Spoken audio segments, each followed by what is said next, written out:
I have been pretty pessimistic when it comes to Samsung's lineup of foldable phones, namely the Galaxy Z Fold series. Pessimistic is probably too nice of a word because when looking at the rest of the market, it is abundantly clear that Samsung is no longer the market leader. As the rumors and leaks made headlines, whatever excitement I had for the Galaxy Z Fold 6 quickly dissipated. And during Galaxy Unpacked, the larger foldable seemed like an afterthought, taking a backseat to the Galaxy Ring and even the Galaxy Z Flip 6. I understand that Buca-style foldable phones aren't as popular, likely due to their higher prices, along with the fact that not everyone wants or cares about the benefits of having a mini tablet that fits in your pocket. So while many, including my colleague Derek, prefer a flip phone, it's just not my cup of tea. The improvements between the Galaxy Z Fold 6 dimensions and the Galaxy Z Fold 5 can be measured in a few millimeters, but they make a difference. Folded, the Galaxy Z Fold 6 is slightly wider, slightly shorter, and significantly thinner than the Galaxy Z Fold 5. Samsung has also managed to reduce the phone's weight. The Galaxy Z Fold 6 is just 239 grams, which is only 7 grams more than the Galaxy S24 Ultra. Carrying such a lightweight multi-purpose device in my hand or my pocket is a pleasure. The weight reduction helps, and this phone also looks great. The new design is a welcome improvement in look and feel. It should be plenty durable, and the Gorilla Glass Victus 2 and Armor Aluminium, the same material used on the Galaxy S24. Samsung refined everything from the speakers to the camera array. The buttons are flat and elegant. Everything about the look says Pro, though there is no Pro in this flagship's name. Over almost 6 years, Samsung has done all it could to strengthen its foldable phones and their moving parts. In the Galaxy Z Fold 6, it added more steel to the dual rail hinge and has more or less sealed it from the elements. The phone has an IP48 water resistance rating. It's worth noting that the seal is not permanent and may lessen over the life of the Galaxy Z Fold 6. There is also no real dust resistance on this phone. The 4 in IP48 means the Galaxy Z Fold 6 can withstand large objects poking its hinges, but dust and anything under 1 mm might cause trouble. Samsung told me it added a new protective layer to its now thinner main screen. It's essentially like a non-Newtonian fluid that is flexible when you are gently moving it but toughens up instantly if it encounters a hard or sharp object. Of course, even though the new screen is tougher, you can't use the same S Pen as a Samsung Galaxy S24 Ultra or other flat Samsung phone or tablet. You must use the softer rubber S Pen for Fold, lest you risk damaging the screen. The 6.3-inch cover screen is 2376 by 968 pixels with fully adaptive refresh rates from 1Hz to 120Hz. In general, I like using the cover screen since it isn't always practical to open up the phone and use the larger display. It's a nice little screen for web browsing, email and TikTok scrolling. It's fine for texts and messaging, though I still don't relish typing longer messages on the too cramped virtual keyboard. The screen is probably narrower than my iPhone 15 Pro Max by a solid half inch. The inner 7.6-inch screen is 2160 by 1856 pixels with a thin flat bezel. It's a very bright screen, 2600 nits, with a crease that is less noticeable than on previous tablet foldable phones. Don't get me wrong, you can still feel and see the crease, but Samsung has done solid work reducing the little eyesore so that it's getting closer to being unnoticeable. Visually, the Galaxy Z Fold 6 has a lovely, colorful and contrast-rich tablet display, perfect for virtually any task.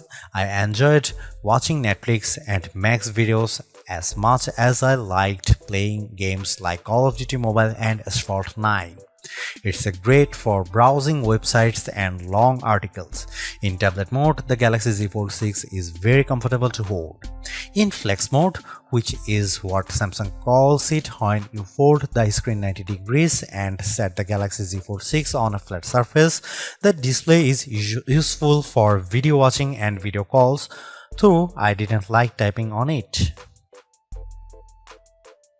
As smartphones look more and more alike, so manufacturers differentiated their designs with unusual and sometimes ill-conceived camera arrays. If I were in charge, I'd aim for stability, or at least what Samsung has done with the Galaxy Z Fold 6, polish and professionalism. The 3-camera array on the back is prominent, but I like how each lens looks a bit like a prosumer camera lens. That's the good news. The not so good news is that Samsung didn't do much to upgrade this array, and the cameras on the last Z Fold 5 were a disappointment. This is essentially the same camera specs as you'll find on the Samsung Galaxy S24. Here is how the 3 cameras break down. 50 megapixel wide angle, f1.8 aperture, 12 megapixel ultra wide, f2.2 aperture, field of view is 123 degrees, 10 megapixel 3x optical zoom with aperture 2.4. It's a good set of cameras, and I took dozens of lovely photos in Paris under all sorts of conditions. Colors and sharpness are good across the board. Low light performance is generally fine. Macro photography is non-existent. Portrait mode image of people and pets was gorgeous. I'm especially impressed with the color quality and details.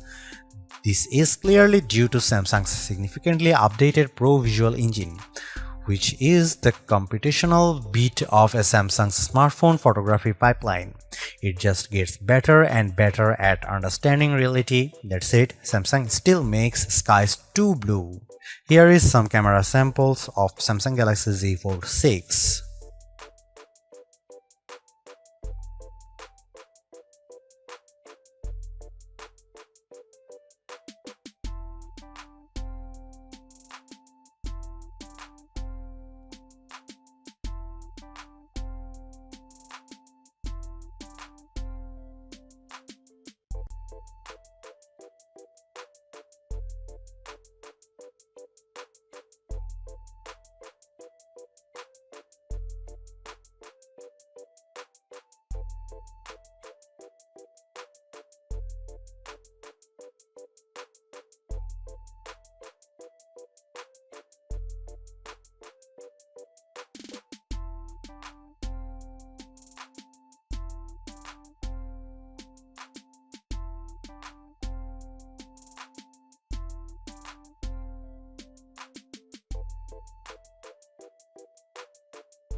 Even with these designs and minor camera updates, the real story of the Samsung Galaxy Z Fold 6 is Galaxy AI, Samsung's artificial intelligence platform that reaches into photography, image editing, text messaging, search, writing, drawing, health, and translation services.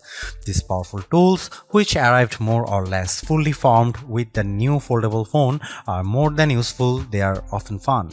Key Galaxy AI features include, but are not limited to, Circle to Search, Sketch to Image, Interpreter, Note Assist, and Chat Assist. I have tried all these Samsung Galaxy AI features. Sketch to Image, which works best if you have access to an optional S Pen made for Fold, is good at turning simplistic line sketches into usable art. I drew in the Notes app sketches like a simple apple or a tooth, and each time Galaxy AI turned it into something attractive and useful, usually with a few options to choose from.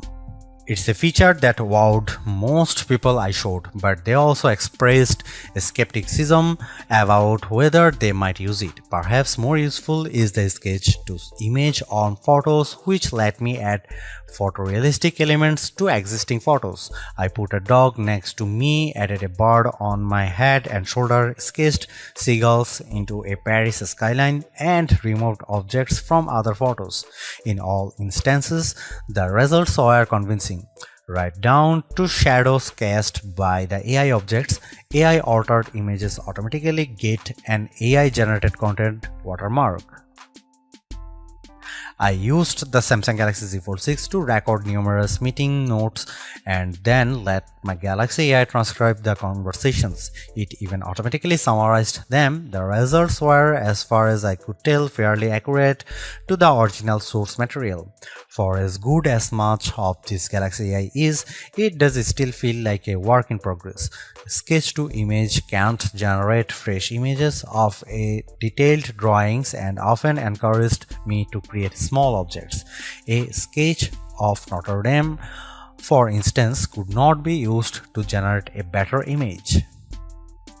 Some of the sketch-to-image photo generations were significantly different than my initial drawings. For now, these are rough tools that create content that is at best inspired by your scribbles.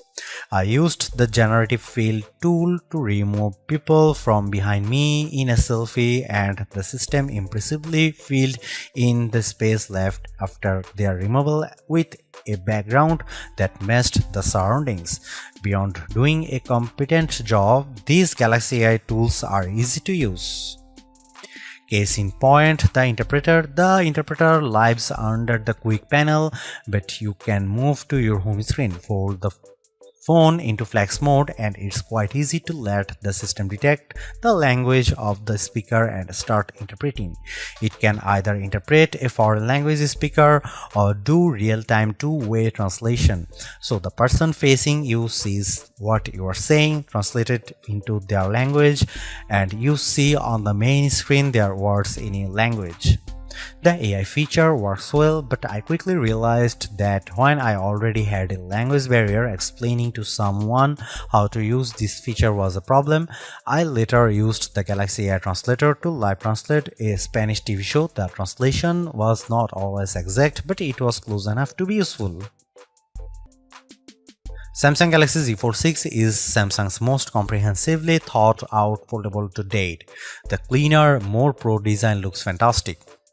It's comfortable to hold and pocket and is far more versatile than your average phone. It's thinner with a less noticeable crease, and that's a major bonus. So is the banked-in Galaxy AI, which is not always useful but can be tremendous fun. The cameras could be better, but I still like the images they capture. The price may be my single biggest sticking point, but you may want to hunt for good deals because the Samsung Galaxy Z Fold 6 is so worth it. Thanks for watching. See you in the next one.